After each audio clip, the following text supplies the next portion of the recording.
speaker. He's an American historian. So for all of you, especially for those young people that are here tonight, you are in for a very special treat. So, ladies and gentlemen, please join me in welcoming David Barton.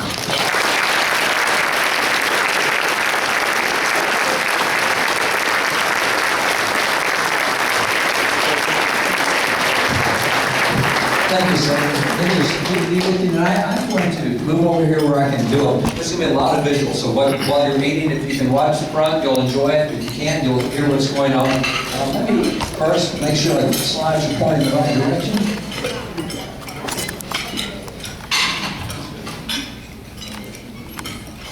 We'll try that right there. Okay, one of the things that we do as wall builders, we're very blessed. We have about 160,000 items from American history. Everything from Columbus stuff through the Bible, the land on the moon, Apollo 14.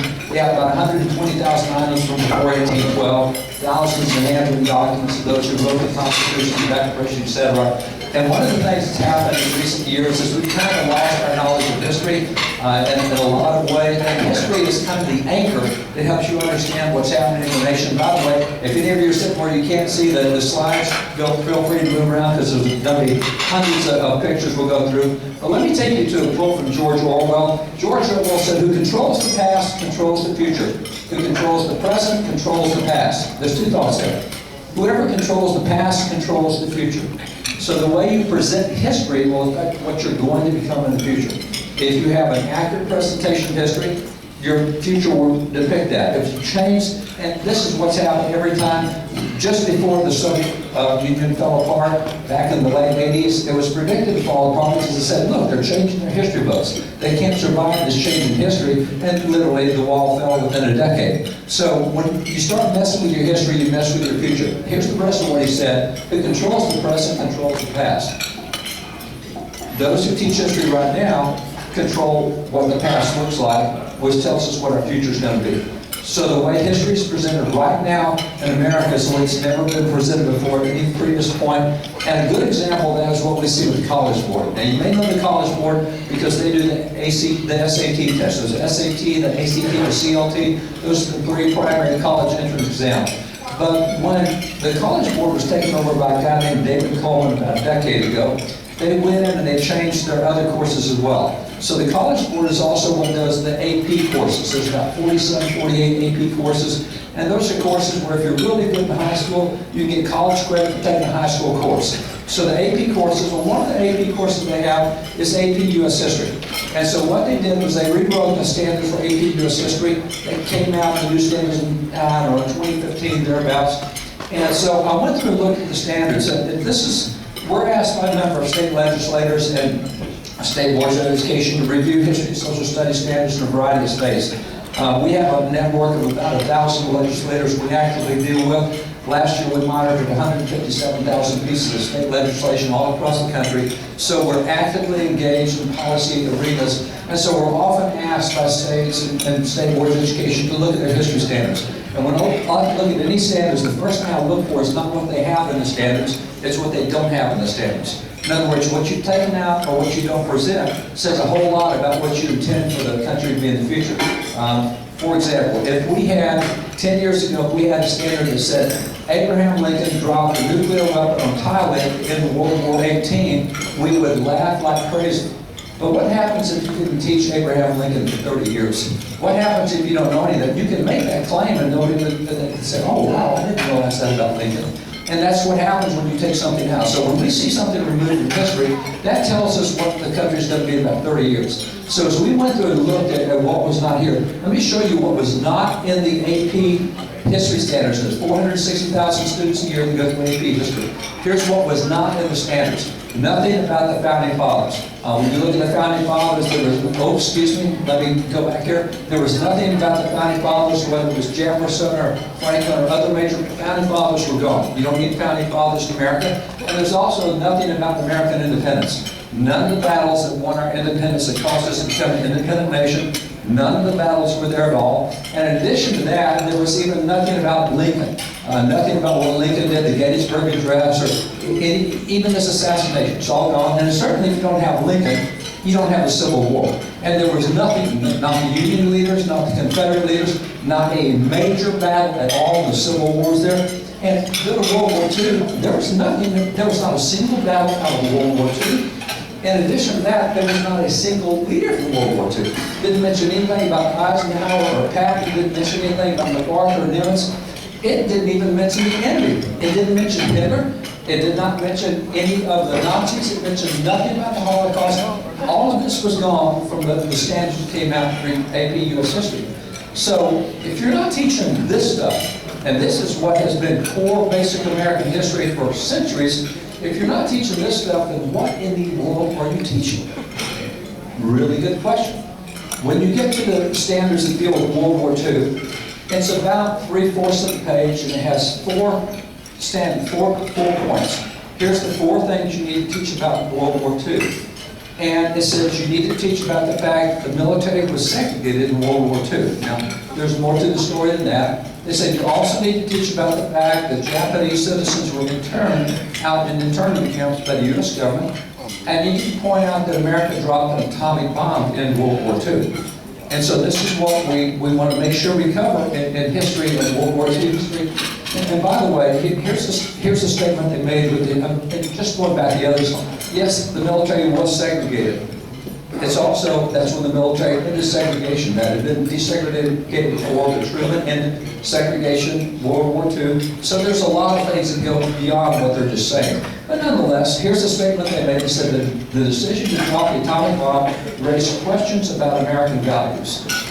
Now this is an interesting thing. Raised questions about American values. We didn't raise questions about German values. We didn't raise questions about Japanese values because we didn't say anything about either one.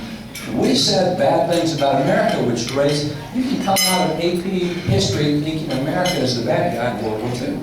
And that literally is the way it's presented. And so what happens, let me take you back real quick through World War II. You may be aware of some of this, you may not, but this is just a good reminder. In World War II, we had 68 million deaths in World War II. Of the 68 million deaths, 20 million were in the Pacific Theater and 28 million were in the European Theater. Now, World War II starts with Pearl Harbor. When we get into December 17 to 41, Pearl Harbor, this is what starts everything off. However, we don't put much attention to Japan. We turn our attention to Germany. And with the declaration of war, when Japan had they declared war on us, we responded promptly thereafter by declaring war on Japan. So we declared war on Japan, and that declaration of war, the president, FDR, made it really clear that we're going after Germany first, because Germany is the one who stirred it up all over the world, and so we weren't prepared at that point to have a battle on 2 fronts. We just didn't have a military that could handle a battle on 2 fronts, so we went after Germany first. It was called the Germany First Plan. That's the way we conducted World War II. So after we declared war on Japan, then Hitler and Mussolini said, well, wait a minute, you're going after Tojo, we're going after you. So they declared war on us, and then we promptly turned around, we declared war on Germany and Italy. So in a matter of 4 days, we had 6 declarations of war that occurred in 4 days. 3 against us and 3 were we went against them. So we're definitely at war. There's no question about it. Now, the problem we had with going to war in World War II was we still believed an axiom from back in World War I. This was given by Woodrow Wilson at the end of World War I. He called it the war and all the wars. We will never have another world war. This is going to be the last one. And to make sure we don't have another world war, we will never threaten any other nation. So we made sure at World War II, when it started, we made sure we didn't have an American military that would threaten anybody. Literally, in World War II, when it started, we're still flying biplanes from World War I. Literally, when World War II started, in addition to biplanes, we actually have steamer ships. Our ships are steam ships that they're not diesel or anything. We were still using World War I equipment. We had World War I tanks. We thought if we're not a threat to any other nation, they'll leave us alone. Nobody wants to go to war if you're not a threat. Yeah, find that in history. That's one of the great lies of history. That if you don't have an army, you're liable to get attacked. So what happened was American ingenuity, we did so well, but when we got attacked and went to war, we could not respond. We didn't have anything. So Detroit kicks it up, and I love the fact we're turning out Sherman tanks like crazy. We're putting out, as a matter of fact, we're putting out a B-24 bomber every 55 minutes off the assembly line. So we're putting out every 55 minutes a B-24 bomber. On top of that, every 4 days, we're turning a Liberty ship out of the docks. It's amazing. And by the way, Matt pointed out, we turn out a bomber in 55 minutes, and we turn out a little ship in every 4 days, and we can't get a stupid healthcare website up in 5 years. So we crank it up, we get this stuff going. It's nearly a year before we go to war. From the time that Japan attacked us in December of 41, it is in November of 42 when we go to war. We finally have built enough tanks, we finally have built enough planes, we finally have enough equipment, enough armor that we can go to war, and it happens over in Africa. Patton is the one that leads, it's called Operation Torch, and we took troops and we landed on the northwest coast of Africa. So we landed those troops, and they're getting off, and all this stuff we've been building for a year, and all the training we've been doing. At the time World War II started, literally the training for machine guns, when we had, and we didn't have a big military, but what we did for machine gun training was we took a mop handle and painted it black, and we used that for machine gun training. We didn't have guns, and it's crazy. So now Patton has landed, and he starts going across northern Africa. He meets Rommel, and the American military starts getting its feet under. And we finally go over to Sicily. We take Sicily, we go up through Italy, and we finally get into the heart of Europe, and we're ready for D-Day. And so D-Day is when we really come at it. Now we're going on the continent itself. We've been playing around the fringes, but we've taken enough that we're going into the heart of it. And so when D-Day happens, we take Patton and we fly him over to England to get ready for D-Day. It's called Operation Fortitude. And so what we did with Patton was we put him over here in Dover. Now, at this point in time, the Germans know that Patton is the best general we got. Keep your eyes on Patton. Wherever Patton is, that's where your problem is going to come from. So that's what they did. They kept their eyes on Patton. And so Patton is over here, and the build-up has started. And so the German reconnaissance planes are flying over, taking pictures and everything, and they're seeing just tanks lined up and stacked up everywhere. They're seeing, well, what they're seeing actually was not real. You may have seen this before. The tanks were all inflatables.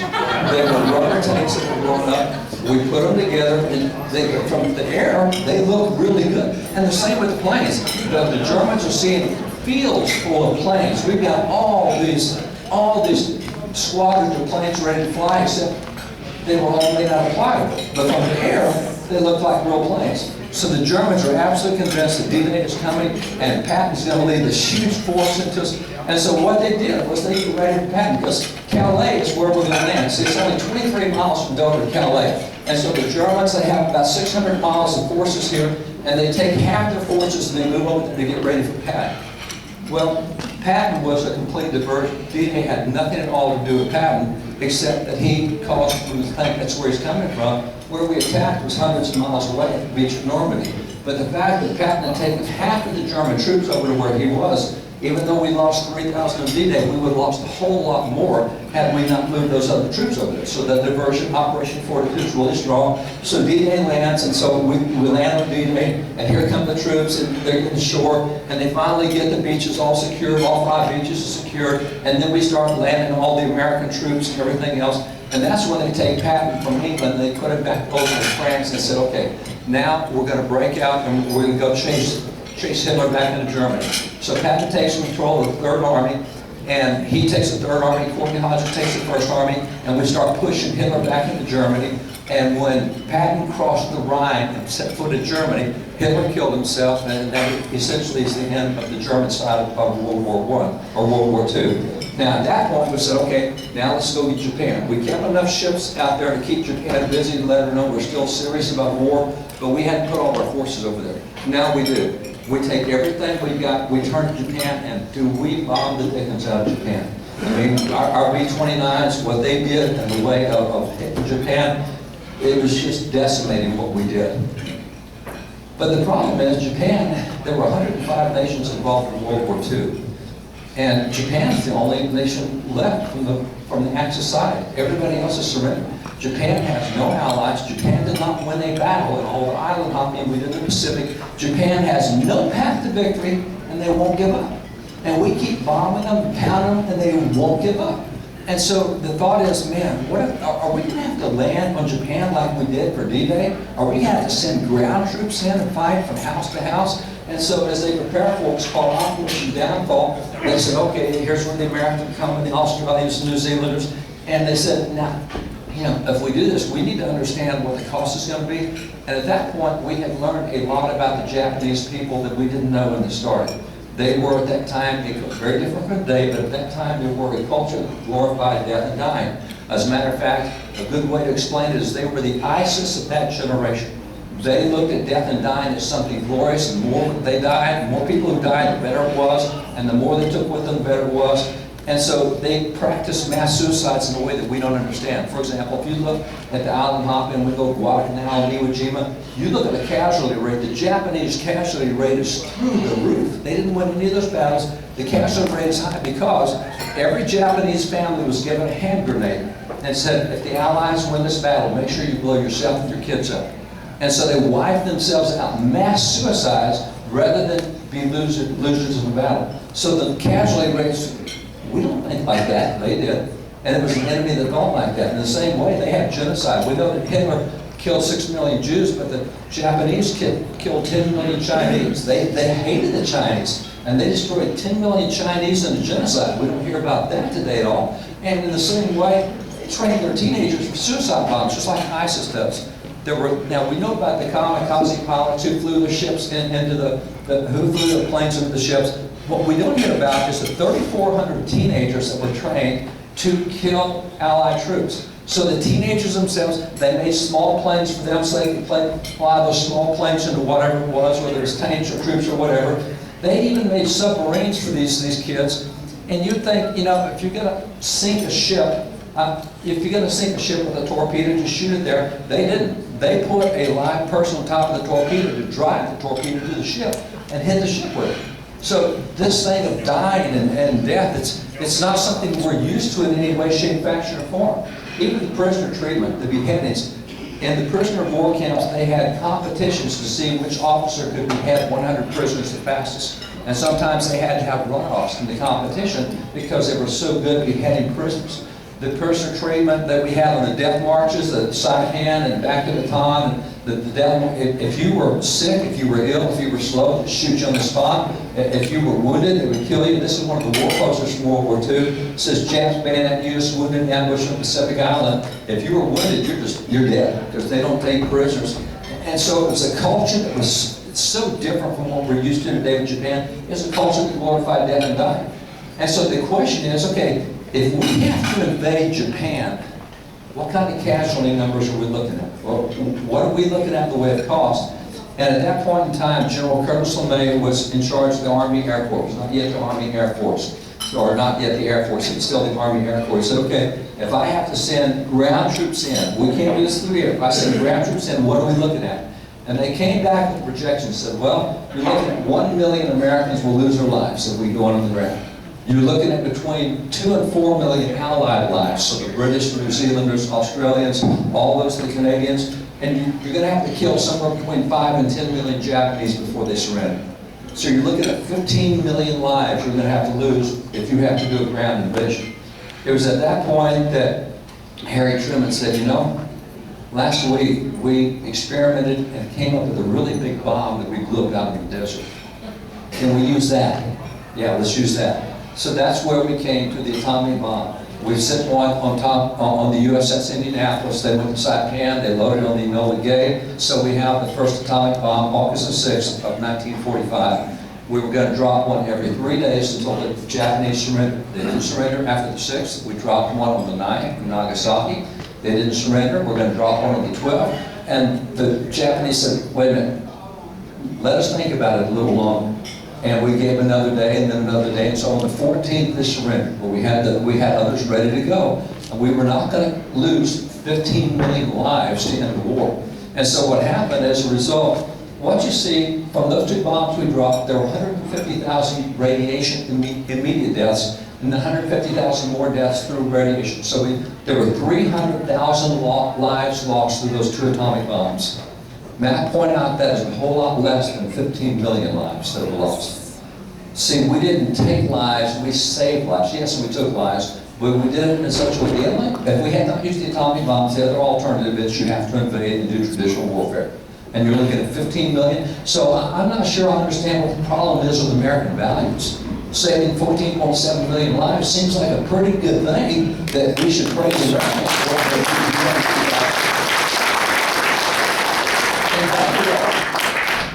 Do you know that we had military historians tell us that there was one Japanese prisoner of war camp that beheaded more than 300,000 prisoners in that one camp alone?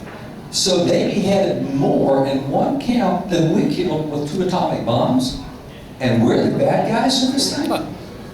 I don't think I get that. So how is this a question about American values? And then, you know, after we destroyed all that, guess what? Before we destroyed any of that, we dropped 70 million leaflets. We own a lot of these leaflets. 70 million leaflets, and on the back of the leaflet, it's Japanese. We translate from Japanese to English. It says, Japanese people, we're going to end the war, and we're going to destroy all of your military capabilities, but we don't want to hurt any innocent person. So here's the 35 suits. Again.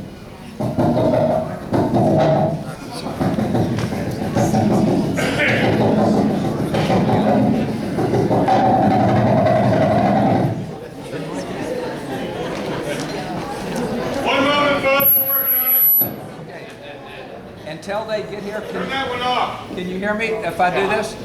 Not loud enough? Okay. Wait. Is this working right now? Was that a yes or a no? Yeah. Okay. We'll give it a shot. Try this. So on the back of the leaflets, it said, here's 35 cities we're coming to bomb in Japan. We told the Japanese every city we were going to bomb. We told them Hiroshima and Nagasaki. We wrote it out ahead of time. And by the way, the American air guys did not care for that at all. Because guess where the Japanese set up all the anti-aircraft guns around those 35 cities? We jeopardized American lives to save Japanese civilian lives. We could have just gone in and bombed those 35 because that's where they were producing all the military stuff. But we warned them ahead of time. And then before we dropped it, not only warned them ahead of time, before we dropped the atomic bomb, we set up a radio station called KSAI. It was on the island of Saipan, which is why they called it KSAI. Every 15 minutes before the bomb, it says, the bomb is coming. Get away from the cities. And they said, you've seen what a B-29 can do? We have one bomb that will do what 2,000 B-29s can do. Get away from the city. Every 15 minutes, we're telling them the bomb is coming. Get away from the city. I'm not sure I understand what the question is with American values. And then after we bomb it, we rebuild it. We didn't have to do that. They're the ones who started this. Please tell me what the question is with American values. See, the problem we have today is we love attacking America. And America's done plenty of bad things. But you know what? We've done more good things than the other nation has, and that's what we don't get today.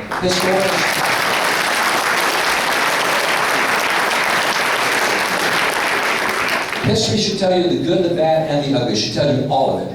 Today, we tell the bad and the ugly and none of the good, and we even make up a lot of the bad and ugly that didn't even happen. We just create things. It's called deconstruction. This is something that became very popular in the 1980s. Howard Zinn is a professor who really got into this, and he did this book, The People's History of the United States. He picked all the bad and ugly, and again, made up a bunch of it. And this is the way that so many of our history professors were raised. They went through school at this point in time, and they went to colleges and taught this. And so deconstruction is the way we've had American history for the last 40 years. And so that's why we know so little about who we are. As a matter of fact, I mentioned we deal with a lot of legislatures. Every state, across the nation, every state is sometime going to deal with the standards for literature or for government or history or health ed or whatever it is. And some states it's every 12 years, like we did in Texas every 12 years. Some states do it every 10 years, like in Minnesota. States have different times when they revise the standards. Well, it's interesting, last year a bunch of states were revising their history standards, and we got word from a number of legislators. As a matter of fact, a legislator from Minnesota called and said, guess what we just passed? We just passed our American history standards, and for the next 10 years in Minnesota, for the next 10 years, we're going to teach absolutely nothing about the American Revolution or the Civil War or World War I or World War II or the Holocaust. That's going to be gone from history standards for the next 10 years. So students going through school in Minnesota for the next 10 years will get none of this. You know, we can start claiming 10 years from now, so we can claim all sorts of wild stuff because they heard nothing on the other side of it. They will not have heard about any major war in American history. So we've become a historically literate people. But we are an exceptional nation. I'll stack American history up to anybody else's history in any other nation at any point in time. They've all got good, bad, and ugly. We got out of the bad and ugly a lot faster than other nations did, and that's just not what we cover today. But I showed you the area of where we have this overall goodness. Let me show you some race relations stuff. Race relations, the way it's happening today, goes back to really a lot of what happens with Marxism. Marxism, all the groups that are out there, critical race theory is the way it's kind of called today. Marxism has a belief that the only way you become strong is by fighting. And it's kind of like an athlete. If you're a boxer, the only way you get to be a good boxer is you have to keep having boxing matches. You need to keep fighting. And the more you fight, the stronger you get. That's the way that Marxism looks at government, is like an athlete. You need to keep having battles, otherwise you'll never be strong. That's not the way the culture works. It's not like a boxing match, but they always want two opponents. And so they'll always find two groups that pit against each other. If you recall, about 50, 60 years ago, it was all about at that point in time, it was the age gap. So we had the other generation, and then there was all this generational stuff, and that didn't work real well. And then we came to the gender gap, and that didn't work real well. And then we came to the income gap, but that sure didn't work well because the poor in America live a higher lifestyle than the middle class in Europe. So that didn't work well. But they finally found one that worked, and that was race. Now, why is it that we weren't teaching critical race theory 30 years ago? And the answer is because we knew too much about our own history. We would have laughed it out of the room 30 years ago. But since we haven't been taught that history, now we can buy into how bad we are as a people race-wise. And as you guys all know from critical race theory, America was founded by a whole bunch of white guys. I mean, there it is. What more proof do you need? Right there. Sanders Declaration, a bunch of white guys. Now, okay, let me ask you a couple questions with this. This painting was done in 1821. Most of these guys were dead in 1821, so how do we know what they looked like? I mean, is this all fable? No. Here's what happened. John Trumbull, who painted this, in American history, back then when they didn't have cameras, anything else, and it took effort and time and money to do a painting of anybody.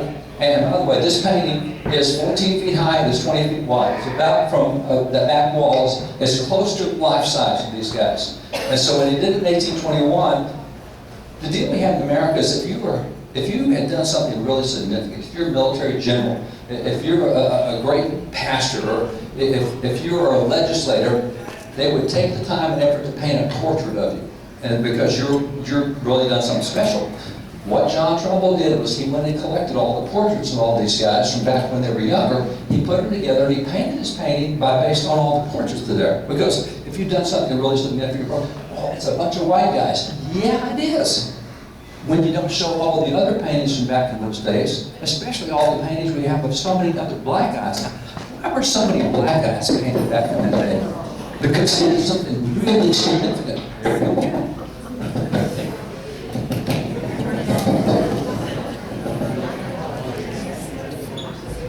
Turn it on and off again. Yeah,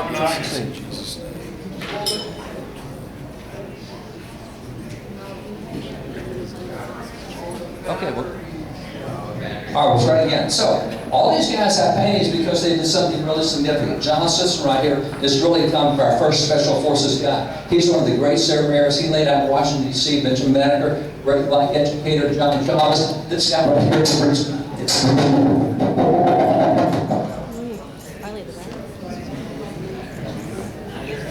try one more.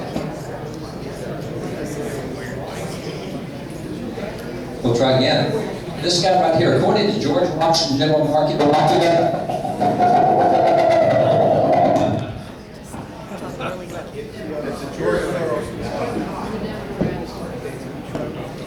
should we just change out microphones?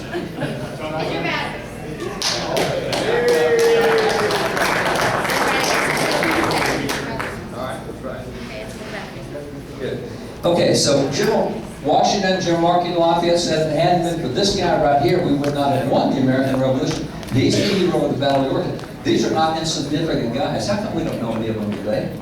And of course, if you don't know any of these guys, you can claim the whole thing's a bunch of white guys. No. When you go back and see who was painted back then, no, what we get today is not anywhere close to what happened. I'll give you an example. Just take this guy right here. This is Reverend Harry Hoosier. Harry Hoosier was the evangelist in the Great Awakenings. And he was very famous, and there's a lot of famous guys in the Great Awakening. It's George Whitefield, John and Charles Wesley, Francis Asbury. These guys drew 10, 20, 30,000 people at a time in a field, and they would speak with just their voice, and crowds of 10, 20, 30,000 would hear them. And their sermons lasted about 2 hours on average back then. So that's a pretty good PA system they've got. No one close to that. Well, Francis Asbury, who had these massive crowds, he says Harry draws larger crowds than we do. Really? We haven't heard that today. And Benjamin Rush signed the Declaration, said, I go to Harry's meetings. He said, he's the greatest orator I've ever heard.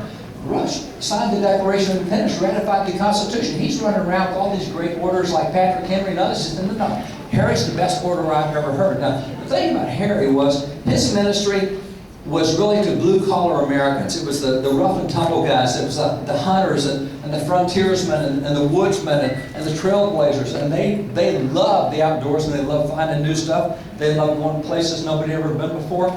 And they would get, and they're a pretty rough crowd. They cussed a lot, they fought a lot, they drank a lot, and they get converted and become Christians, and their behavior would change. They didn't fight as much, and didn't drink as much, and didn't cuss as much. And what happened was, Harry's ministry was along the East Coast, particularly over in Philadelphia, Delaware, Jersey.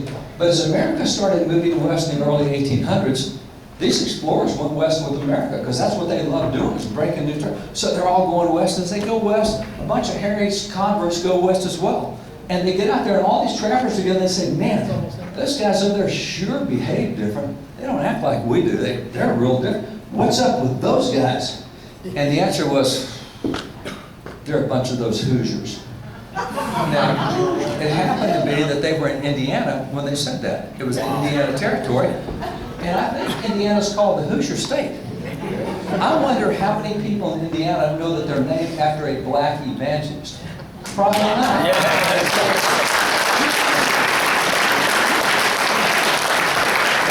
It would seem like if you had a state named after you, you might show up in somebody's history books. Yeah, not today, because that would change the narrative. If we knew the real truth, that would change the narrative. And see, the same thing happens not only with Harry, but if you take, for example, the man on the bottom left over there, that's Wentworth Cheswell. Now, Wentworth Cheswell, very famous guy back in that day. Wentworth Cheswell did a Paul Revere kind of a ride in New Hampshire.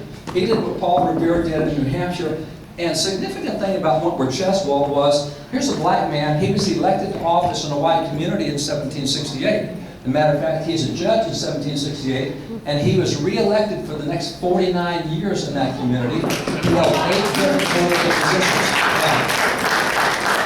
So you've got a guy here who's got 8 different political positions, been in office for 49 years, a white community elects this black guy in office. Man, that would seem to be significant. We don't hear anything about him.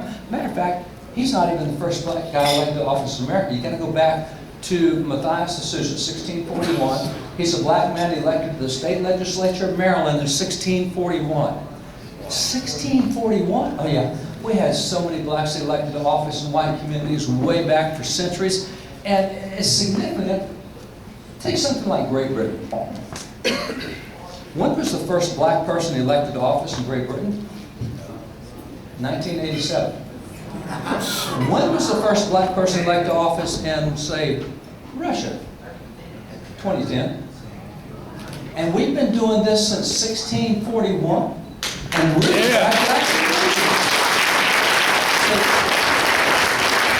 historically literate. And since I'm with a bunch of Republicans, I'm do some Republican history, because we of all people have a history we should be proud of. We just don't know it, especially in racial areas, because, you know, the Democrats are the ones that understand the minorities, and it's the white racists, and especially those Southern Republicans. And let me just back up to Civil War time.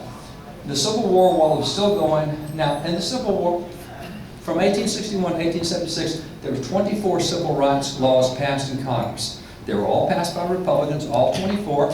There was not another civil rights law passed after that 1876 law until 1964. And the reason was, in 1876, Democrats got control of the House, and you couldn't get any more legislation through.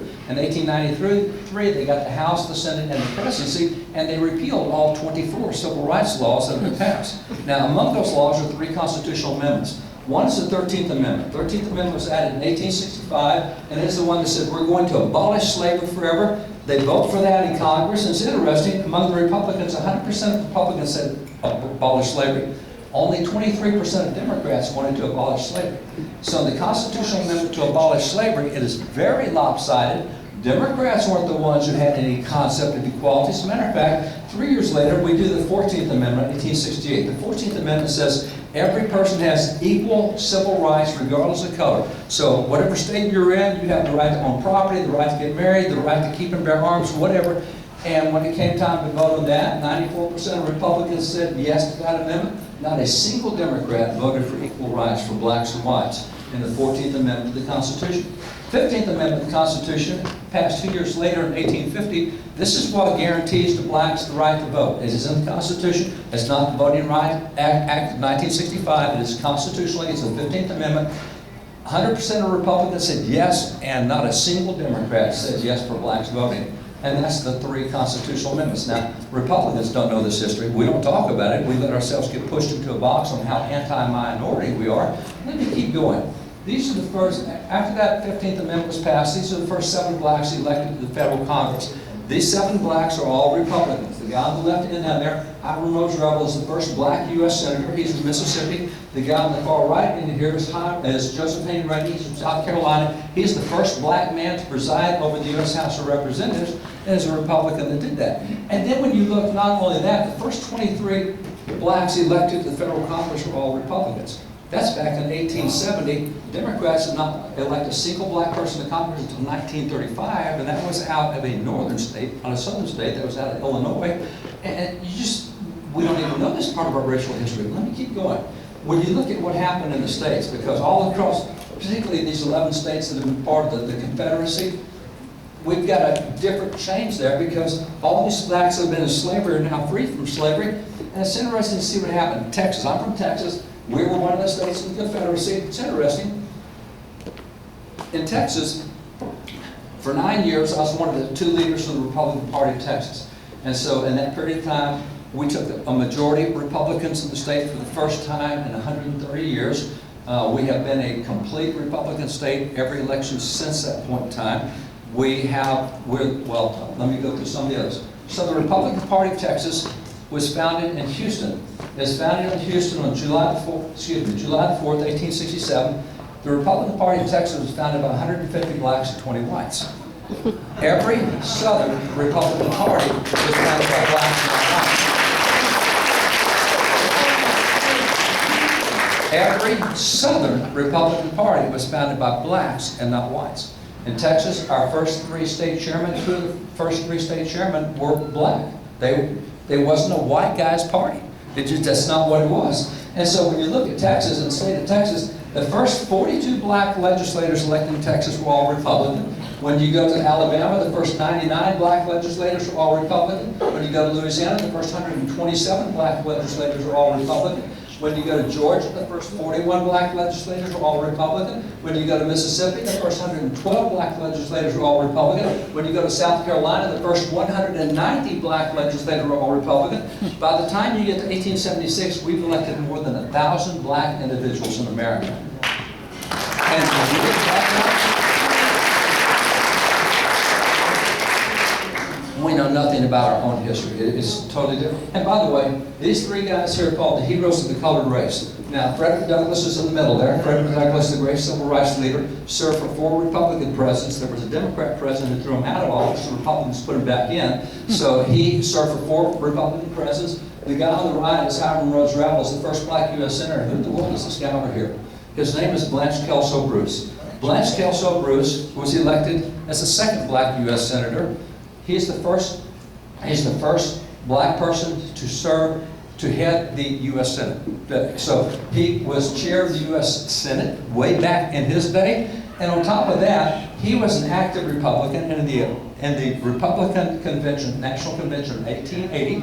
And that Republican Convention of 1880, he was nominated for Vice President of the United States back in 1880. He's the first black man to be nominated by any party for vice presidency. And it was you can see James G. Blaine, Blanche Kelso Bruce. James G. Blaine was Speaker of the House. Blanche Kelso Bruce, he was the leader in the Senate. So these guys, they're not the ticket that won. The ticket that won was the ticket of James A. Garfield and Chester Arthur. That's the one that won the convention cup. The nomination of Blanche Kelso Bruce is key. Now what happened, Garfield was the leader in the House of Representatives. He had passed those 24 civil rights bills. He had been a general in the Civil War. Lincoln pulled him out of the field, said, I need your help in Congress. So he leads the 24 civil rights bills.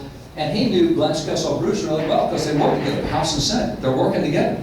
And so when Garfield becomes president, he said, Blanche, I need you over in the Treasury. And so he puts him over in the Treasury Department. It's interesting that if you look at money from back in that day, 1880, 1881, here's the currency from back then. You see that signature right there? Blanche Kelso Bruce. He's the first black man to have his name appear on any currency in the United States. And all the money back then had his name on it, black man's name on the currency. And then on top of that, in 1897, we have President McKinley who becomes president. He said, Blanche, I need you again at the Treasury. And so all the money that came out again in 1897 has Blanche Kelso. He's the only guy to sign it twice. He's the only black man to ever sign currency, and he did it twice. That's something worth talking about. No. It's always been racist. It's always been a bunch of white guys doing it. No, it's been everybody doing everything, and we used to recognize that, and particularly from a Republican standpoint, this is a proud history we got that we don't even know. And so it's something we should be using, and we used it in Texas, and so Texas became the first state in the United States to elect 3 black individuals to statewide elective office in the same election.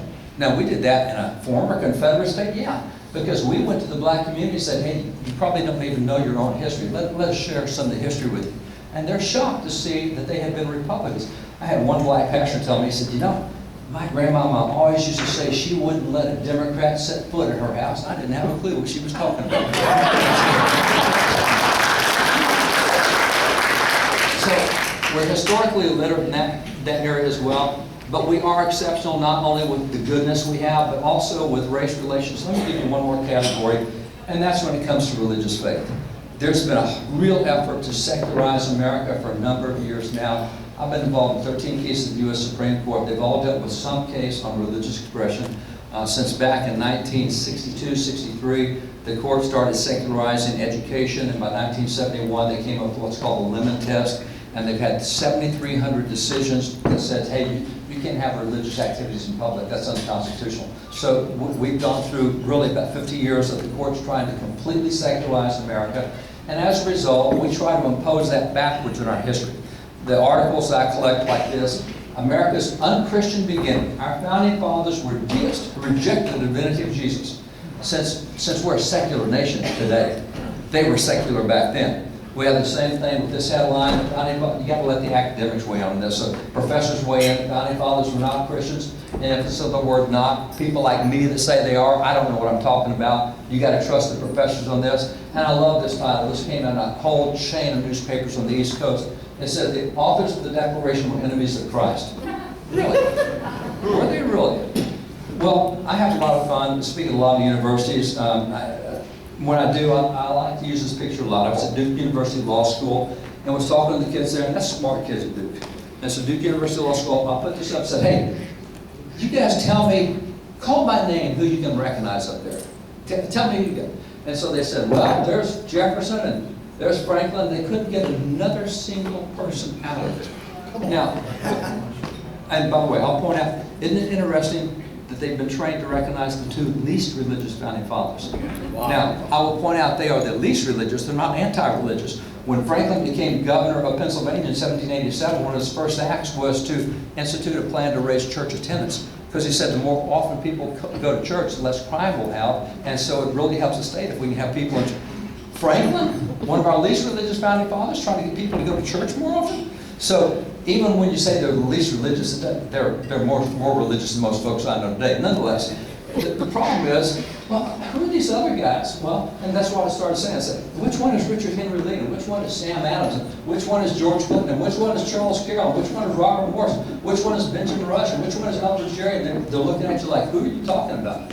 See, the problem is we find the exception, not the rule, and we can talk about 2, but we don't even get them right. How about all the others? Well, when you look at all the others, it's significant that 29 out of the 56 have been trained in Bible schools and seminaries. They had been trained for Christian ministry, and nearly all of them were involved in some way in Christian ministry. And you're going to tell me that these guys were enemies of Christ, that they hated religion? And I can show you that Witherspoon, we own a number of the Bibles these guys had written, their Bibles with their notes in it, their handwriting in it. And so we should have a secular nation today because they were secular, not by a long shot. As a matter of fact, the first time that they got together was in the Congress of 1774, the First Continental Congress in 1774. And if you read the records of Congress, you find that the first Congress, first time they ever got together, they opened with prayer. But it was not a dinky little prayer like we have today. They had a 2-hour prayer session to open the first Congress. And on top of that, John Adams over here, he wrote Abigail, telling Abigail what had happened. He said, Abigail, in addition to praying 2 hours this morning, we studied 5 chapters of the Bible this morning. You've got to see what's in Psalm 35, because God showed us Psalm 35 in Scripture. We really think we have a chance of beating the British based on what we saw in Psalm 35. Wow. You just go through and see what they said and what God showed them in Congress. And so these are a bunch of atheists, agnostics, theists. Do you know that they issued a proclamation on that day when they had the prayer? They called for the nation to go to a time of fasting, humiliation, and prayer. And that was the first of 15 times that Congress called the people to times of serious, significant prayer. And by the time you get to 1815, there's been over 1,400 calls, official government-issued calls to prayer in America by 1815. So this is... We own somewhere between 800 and 900 of those originals of those 1,400. And then if you go to the final battle in the American Revolution, George Washington, when the British lay down their arms, what's happened is we're no longer under the laws of the king. It does not matter a whit what the king says to us anymore, because we're now a free, independent nation. So the issue with that was that one of the laws we've been living under was the King's Law passed back in, it was passed in England back in the 1600s, and it was taken to America, but it said, if you live in an English-speaking colony, you cannot print any Bible in the English language. We have official religion here, and we'll tell you what you're going to be. The King's a Catholic, you'll be Catholic. The King's an Anglican, you'll be an Anglican. And we'll tell you what Bible to use. And so they had control of all Bibles. Well, now that we whip the British have laid their arms down because of what happened here at Yorktown. That law doesn't hold any weight anymore. So starting in September of 1781, we won the battle. Right then, real close within a few weeks of that, we won the battle, and they said, hey, let's print a Bible in the English language in America. And so it took me 11 months. It rolled off the press in 1782. And when it came off the press, it's called the Bible of the Revolution. It's one of the rarest books in the world. They printed 10,000 copies back then. There's only 7 or 8 copies left in private hands today. We have 3 of those copies. But that particular volume came out in 1782. It's significant. Who printed it? Printed this all. Oh, Robert Aiken. Who's Robert Aiken? Robert Aiken is the official printer of the Continental Congress. Well, what's the Continental Congress printer doing printing a Bible? Well, significant thing. When you look at it, you find in front of this Bible that's got a nice congressional committee up there, and it tells you who the congressional committee is, and they've been watching over the Bible to make sure it's printed really accurately, that we didn't add things to it or take away things from it. And at the bottom, it's got this endorsement, and it says, resolved that the United States and Congress assembled recommend this edition of the Bible to the inhabitants of the United States. Wait a minute, the Founding Fathers printed the Bible and recommended it to all the people of the United States to read the Bible? Yeah, and when it passed in Congress, it's even more than that. You see, when it passed in Congress, it's interesting, the Memorial to Congress said that this is their quote, this is a neat addition to the Holy Scriptures for the use of schools, end quote. I thought they didn't want the Bible in schools. I thought that's why we took it out in 1963 in Abingdon, Murray Corlett. No. Founding Fathers, this is a neat edition of the Bible for use of schools. And by the way, here's the handwritten document that says that, where they've written out in Congress. So the 1782 Bible stands as a pretty good rebuttal of what we often hear about the Founding Fathers and religion in public. And when the new Congress was started and Washington was chosen the first president, one of the first things they did in that fall was they passed what was called the Northwest Ordinance. This is why you guys became a state. So the Northwest Ordinance, all the Northwest Territory, Washington signed the law, and I think it was March the 4th of 1789. And the third article of this says, if you want to become a state in the United States, here's what you got to do. But Article 3 says, if you're going to become a state in the United States, your schools have to teach religion, morality, and knowledge. wait a minute, you can't be a state in the United States if you don't teach religion? Did you know that to this day, a number of state constitutions still have that in their state constitution? Like Kansas, and like Iowa, and like North Carolina, and others. So why are you telling me we can't have religion in schools if that's a requirement to be a state in the United States? Because we don't know our own history. See, we put up with a lot of stuff because we don't know what actually happened back then. This is why history is significant. And I'll point out that in 1844, there was a case at the U.S. Supreme Court with a school in Philadelphia decided, you know, even though we're a government-run, government-operated school, we're not going to teach the Bible in schools anymore. That case went to the U.S. Supreme Court because they weren't teaching the Bible in schools. It's a case from 1844 called Vidal versus Girard's Executives, and in an 8-0 unanimous decision, the U.S. Supreme Court said, look, if you're going to be a government-operated, government-run school, you will teach the Bible. We're not going to have a government school that won't teach the Bible. That doesn't sound like anything we've had in recent years at all. And it's an 8-0 unanimous Supreme Court decision. See, all we know is what happened in 1962, 63, having to shift miracle that. This is where everything turned. We're just historically literate, even on what happened in America from a legal standpoint. So all of that, and by the way, let me give you one other example of prayer, how dominant it was. I want to take you to Battle of Bulge, because after we land in Europe, and Battle of Bulge lasted about 6 weeks. After, Patton was going to come over to Calais, they thought, but we land over here at Normandy Beach, and after we land there, our plan is to start pushing the Germans back into Germany.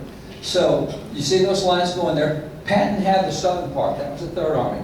The top part was the First Army, that was Courtney Hodges. So we stretched out about 600 miles there, and we're pushing the Germans back into Germany. We're pushing everything in front of us.